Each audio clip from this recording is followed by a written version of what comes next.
Hello everyone, Dan here from the Next Issue Podcast. On today's video, we'll be doing a review for Orphan Black Echoes, Episode 2, Jules. In this episode, we see Lucy as she forces Jules to go to the settlement house, where she enlists Craig's help in a haphazard interrogation. We also see Kara receive an unexpected visit from a member of the family.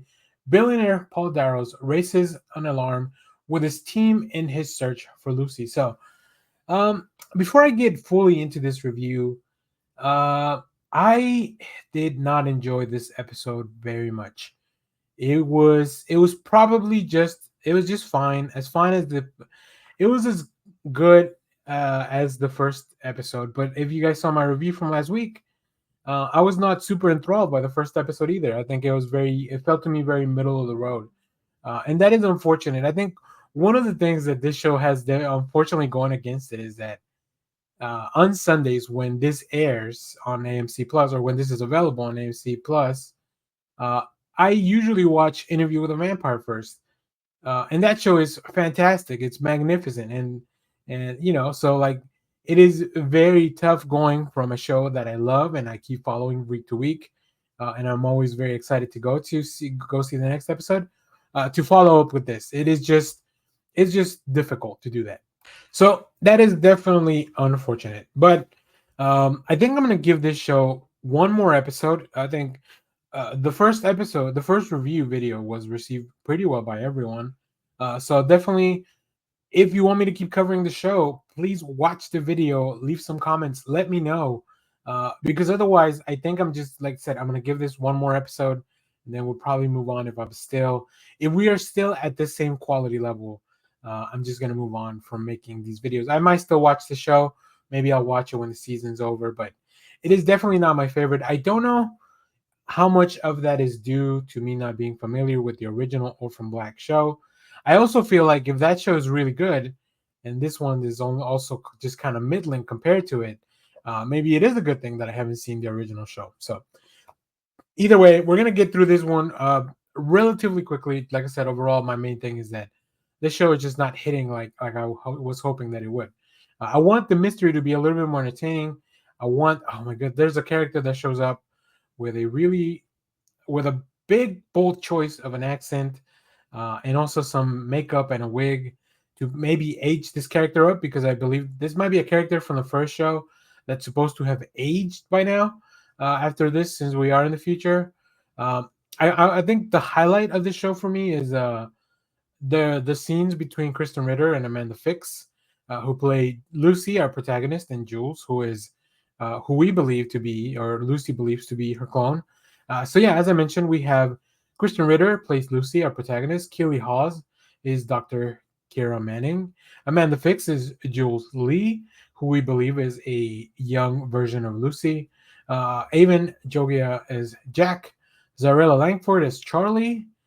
Reed Diamond is Tom, who is one of the agents, and Tatiana, Tatiana, Tatiana Jones as Emily, who is the other agent from this organization. So I'm going to get through these things really quickly. We pick up with Lucy and Jules in the truck.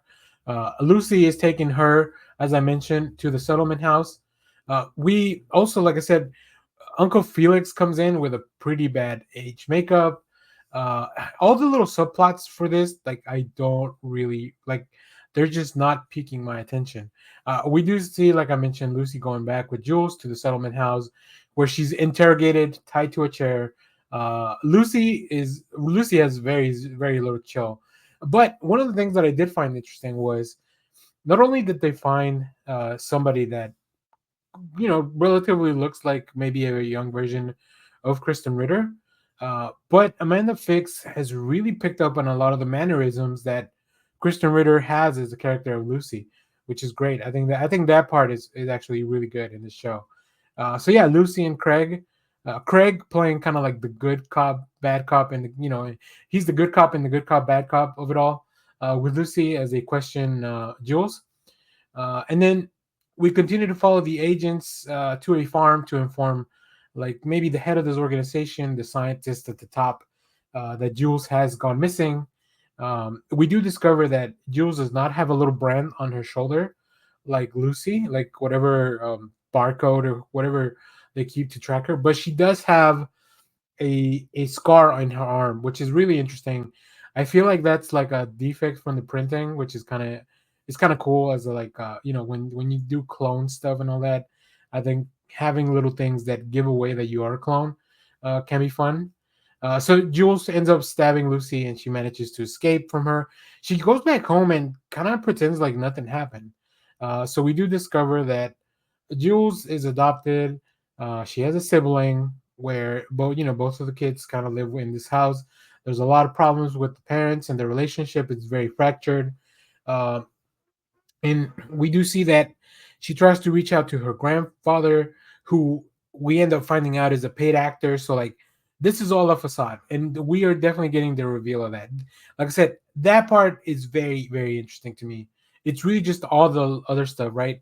Because Lucy goes back to get patched up by Jack, and they have like a little, I don't know, like a couple disagreement.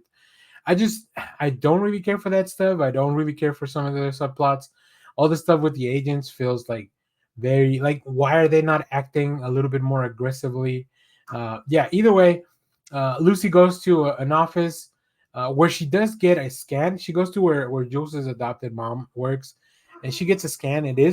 She is recognized as Jules, even though she's like an adult Lucy.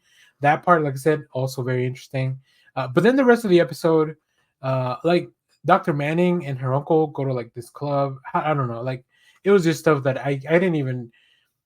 It was so inaccessible to me that I didn't even care to make notes of it. So very unfortunate. So yeah, overall, it was an okay episode. It was fine. It was not. It's not something I'm gonna think about like I do usually every week after I watch Interview with the Vampire. So it is unfortunate, but it is what it is. So if you want me to continue watching the show and making videos about it, please let me know down in the comments because I really want to spend my time covering things that I enjoy. But if enough people still want me, maybe the show's going to get better.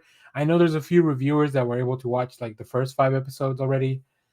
So yeah, as always, thank you for watching, everyone. Remember to share, like, subscribe. Let me know what you thought of this episode down in the comments as well.